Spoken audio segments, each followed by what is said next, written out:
Hello and welcome to the Bass GradCast, a podcast by grad students for grad students from the Office of Graduate Studies in the Harry W. Bass School of Arts, Humanities, and Technology at the University of Texas at Dallas. I'm your host, Rachel Catlett, a Humanities PhD student and research assistant in the Bass School. Here at the Bass GradCast, we invite on Bass School graduate students to discuss their research, their journey, and their academic passions. Before we get to this episode's discussion with Nikita DeMonte, here's some news you can use.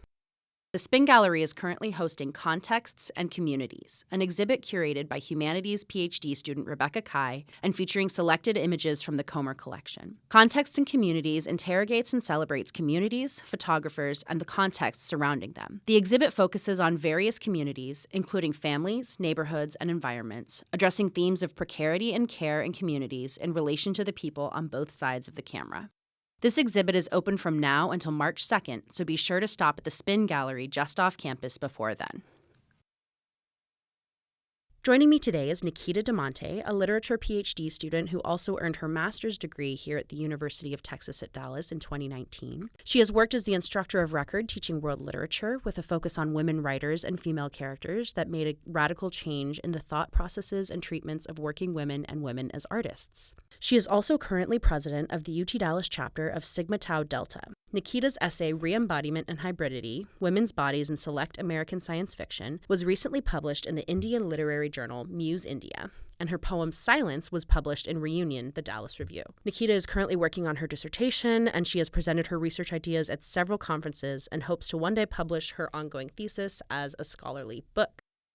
Can we start by talking a little bit about your research? You focus on issues of gender and anime and manga, and you've chosen to focus on one particular mangaka. But can you talk a little bit about your research in general and then why this particular manga artist?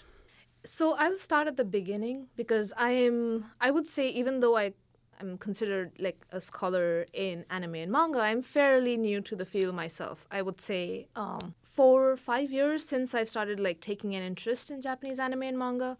And I think primarily what drew me into researching like the gendered aspect of this popular culture was the fact that every time I spoke to someone about like, oh, hey, I took this graduate seminar class, or, I'm studying anime and manga, they would say, well, I've heard it's really sexist, it's misogynistic.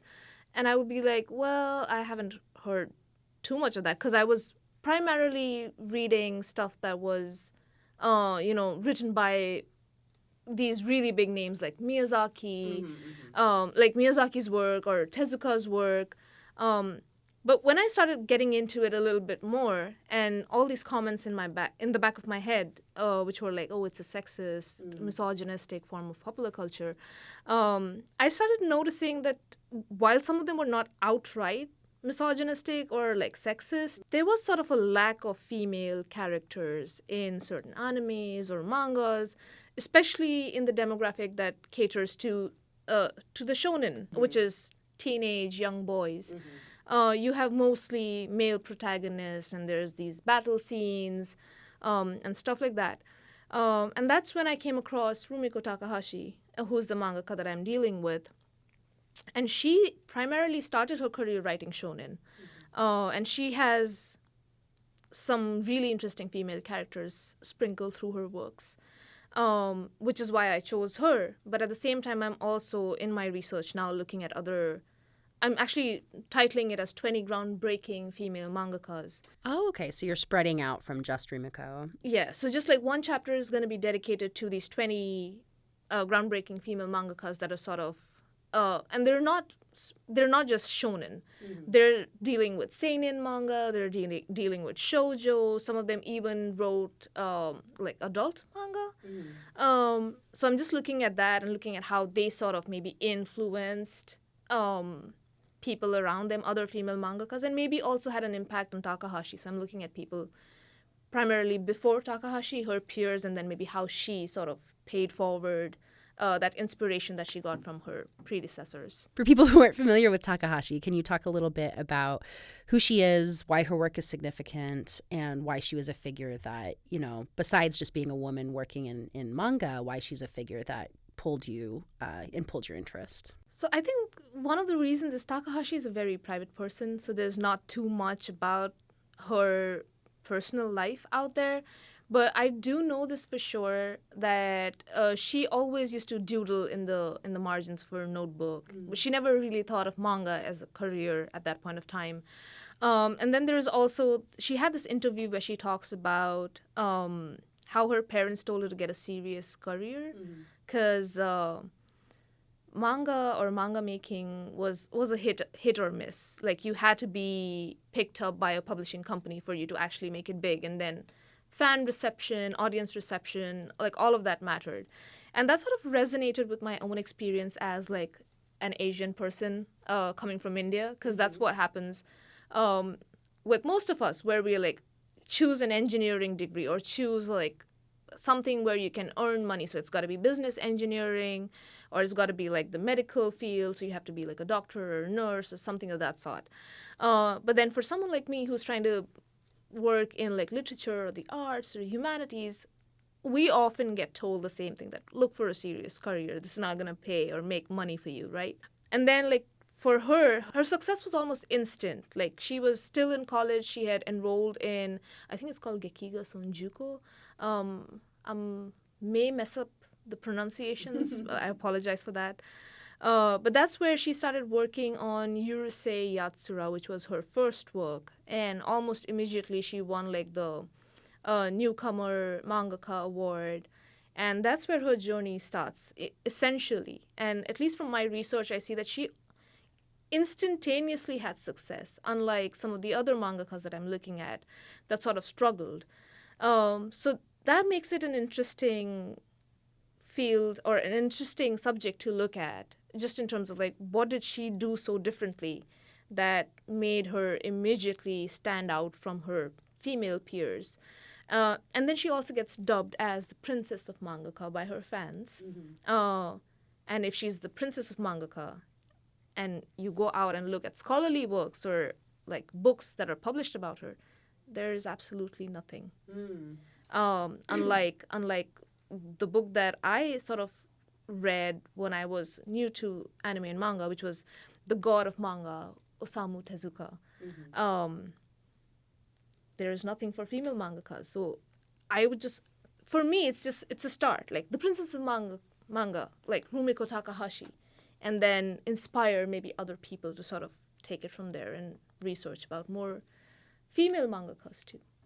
She wrote Ranma 1/2 and Inuyasha, which are two of my sort of defining, for me as a person who was very interested in manga and anime in middle school. Those are pretty, I mean, big defining anime, and ones that play with, I think, gender in a very interesting way too, and sort of, like you said, they have these empowered female characters, but they also, I think, provide a lot of nuance.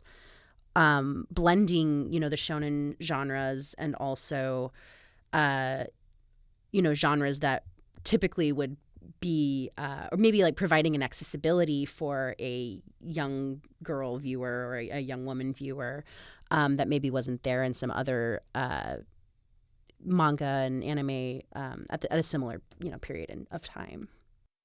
What is the part of your research that excites you the most? That's actually an interesting question, because I was just having a conversation with my chair the other day. And I was just telling her like the whole process of going in and finding these tidbits of information scattered all over the internet.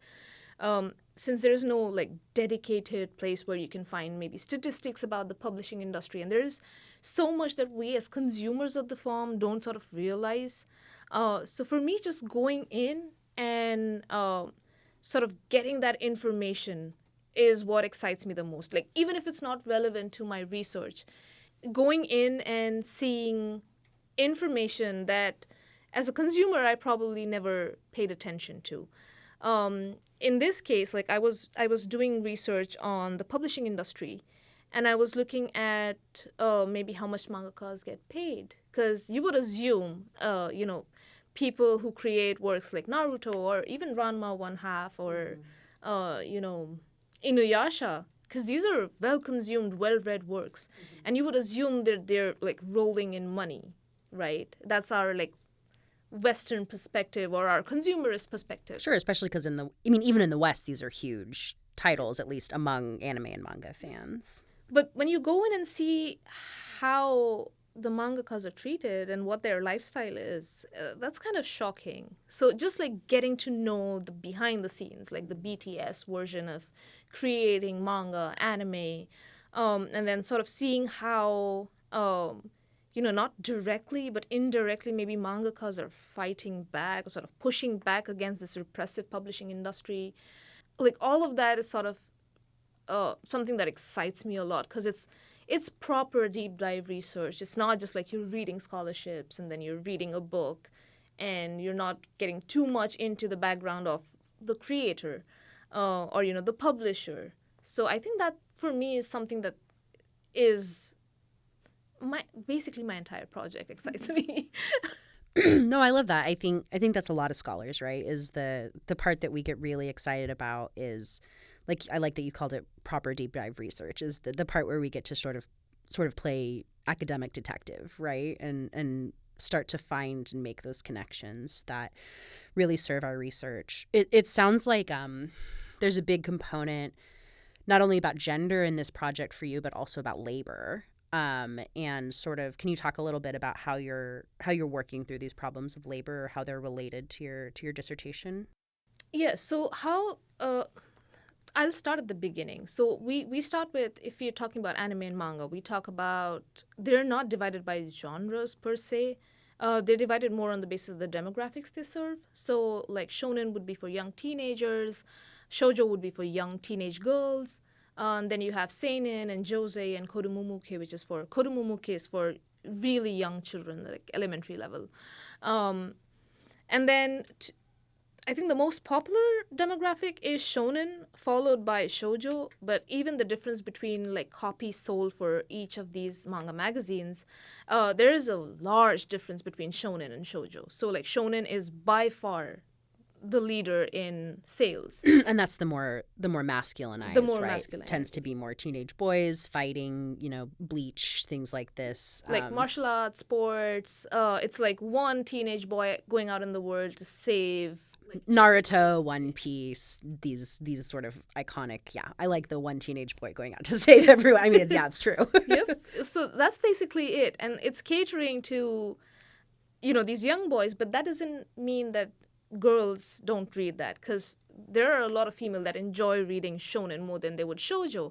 And that's where the gender distinction comes in, because shoujo sort of shows this demure female, and initially it was like soapy melodramas, then it transformed to romance stories. And then they have like a couple of things like the Sengyo Shufu, or the housewife ideology, or the Ryosai Kenbo, which is a good wife, wise mother. So these ideals sort of percolate the Japanese society, and it sort of translates into their popular culture, which then translates into the lives of female mangakas as well. Because if you're having these ideals of good wife, wise mother, or like just housewife ideology, female mangakas are going to find it hard to enter the publishing industry any which way. And then how I trickle down to that is, if the male mangakas are dealing with issues like not being able to find contracts, not getting paid enough per page, the amount of work that is put in, because they have to draw out each panel and then they have to like color it and put in their dialogues and action scenes and shading and all of that stuff. If they have assistants and they have like a studio that they work in, all of that payment comes out of pocket. Mm-hmm. So with all of that, as I said, shonen is the most sold, so it's easier for them to get contracts and get regular work, and then to get paid that amount. So if you bring that onto the other side and you look at like female mangakas, their copies have a limited sort of audience. It's females who are seeing them in that light of, okay, this is what I'm supposed to be, a demure passive female. They're the ones that will probably pick these mangas up and read them. So given that, how do they deal with the financial costs? What is their payment like? So that's where we're talking about like labor, and that's where it comes into play.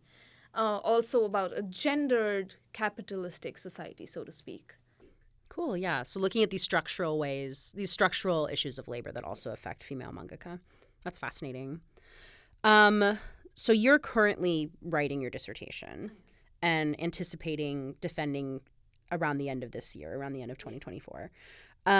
So how far are you? What stage are you in with thinking about these arguments? How much have you written? Where are you at in your dissertation process currently? So I got my first 3 chapters done. I haven't gotten them reviewed yet, but I've done quite a bit of research on the background. At least I need more time for dedicating to the princess of mangaka, so to speak. But I have a lot of the labor related research in. I have the financial research in. I'm currently looking at these female mangakas, and I'm trying to draw in Western feminist critics, as well as now my research will switch to more of a maybe a Japanese sociologist or a Japanese feminist critic, and how maybe she or they explore sort of the idea of gender as emulated by popular culture of Japan, or even literature of Japan, so to speak. But I did get in a couple of Western feminist critics. I got in Laura Mulvey's Male Gaze, because if you look at a lot of these animes, there is sort of this aspect of a male gaze. So yeah, we're trying to I'm trying to play with the idea of the male gaze, and then I'm also bringing in, I think, Judith Butler's gender performativity, because a lot of these female mangakas, I think they introduce female characters into their manga or anime that sort of fit the ideal of oh well, I'm a demure innocent girl, but at the same time they're anything but. So the biggest example would be Sailor Moon. Yes, for sure. By Naoko Takeuchi. I've been thinking about Sailor Moon this whole time. Yep. Yeah. Because they're dressed up in school uniforms and they have these large eyes and long hair, and they don't look Japanese. They cater more to or they look more like people from the West with their blonde hair or their colored hair. But at the same time, they're still wearing these short skirts that are, a normal sight for schoolgirls in Japan. But at the same time, they're the ones, teenage girls saving the world, as opposed to teenage boys saving the world. It's so interesting that you bring up, Mulvey, because I think that Ranma 1/2, in a very meta way, sort of troubles this idea of the male gaze, in that, for listeners not familiar, this is a manga, an anime about a boy who, through certain circumstances, transforms physically into a girl. And it has a lot of really fascinating sort of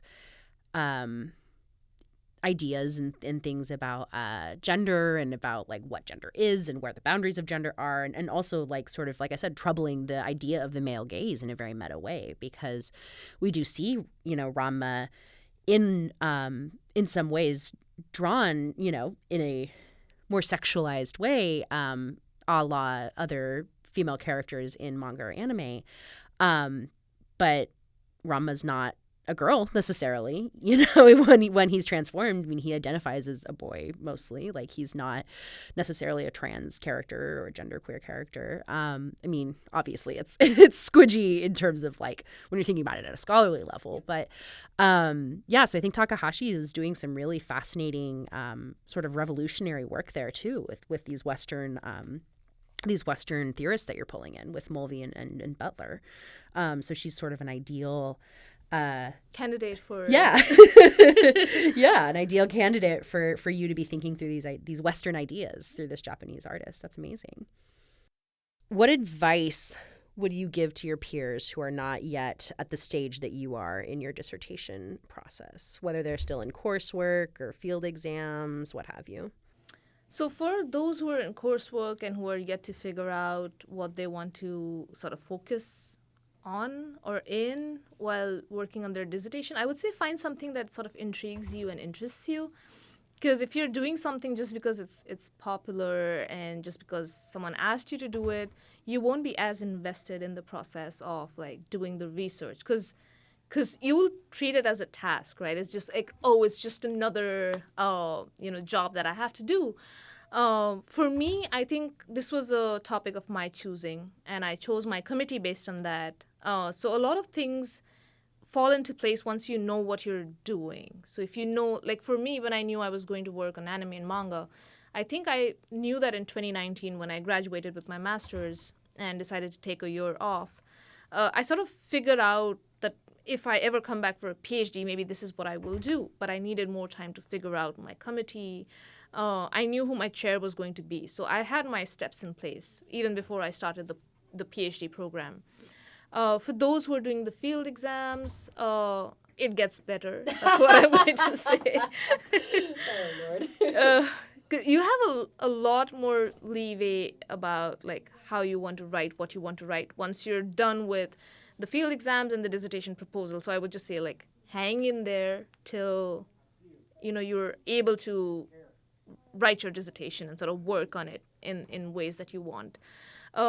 You will still be arm twisted into doing things a certain way, but you'll have a lot more agency over your creative work. Is what I'll say. And for people who are already at my stage, well, the light at the end of the tunnel is very visible, my friends. So just so just hang in there and keep writing. Yeah, I think with finding what interests you is important. And something you mentioned where you were like, you said that this question of like sexism or like manga and sexism just kept coming up and coming up and coming up. And I think that's really how you find what your thing is you keep getting stuck on these points or hearing this over and over again or like noticing something over and over again. And that's really how I think you find what your niche is, what your research is, what your dissertation is. And I would also say it's more intuitive. You can't just like sit in the corner of a room and say for 4 hours I'm going to focus on what I want to maybe talk about in my thesis. It's just something that you might be taking a walk and you'll overhear a conversation and something will come up. Or you maybe hear something a professor says in class or a fellow student says in class. And that could also develop into sort of an idea for your dissertation or for your thesis or something that you just want to research more. Last question. If someone is interested in learning more about manga or especially in your area, right, about, I mean, like you said that Takahashi doesn't have any books dedicated to her, but about, female mangaka or labor in manga or with mangaka in general, where would you recommend they start? I mean, just to get an idea or an understanding of the field, if they're like absolutely completely newbies, I would say they should definitely read The God of Manga. The God of Manga Tezuka by Helen McCarthy. It's a good starting place. One of the blogs that I would recommend is Jonathan Clement's Milky Way Schoolgirls. I think that's what it's called. But if you just type Jonathan Clement's anime blog, he posts blurbs very often online. For Takahashi, this is something that helped me in my research too. There is a blog called The Rumik World, which is run by Harley and Dylan Akers, and this is my shout out to them moment. But they have done a lot of like translation work. They have done a lot of like deep dive searches into Takahashi-san.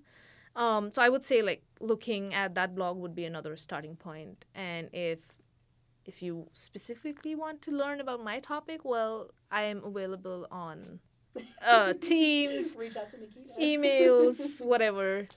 And read and watch Ranma 1/2 and Inuyasha. I mean, I'm sure Takahashi's other work's great. Those are the only two that I'm familiar with, but they're wonderful. I mean, I would recommend a bunch of other stuff too. Naruto, if the English dub version doesn't annoy you. Well, thank you so much for your time and for coming to talk to us about your research and the dissertation process and of course for encouraging your fellow grad students. We really appreciate it. Of course. And I think I really enjoyed talking. This is the first time I'm actually talking out loud in so much detail about my project. project. It's helpful to ruminate on it out loud. Yeah, for sure. You're literally like bouncing ideas off of someone else and you're seeing if it resonates. Yeah, well, hopefully it'll resonate with some folks listening. I know that, UTD has no shortage of anime and manga fans for sure. So hopefully, if nothing else, we'll get a few more people interested in learning about Rumiko Takahashi and her work. Yeah. All right. Well, thank you so much. Thank you. The Bass GradCast is a production of the Office of Graduate Studies in the Bass School of Arts, Humanities, and Technology at the University of Texas at Dallas. Our cover image was designed by Rachel Catlett. Our theme music is Rainbow Party by Greg Shows.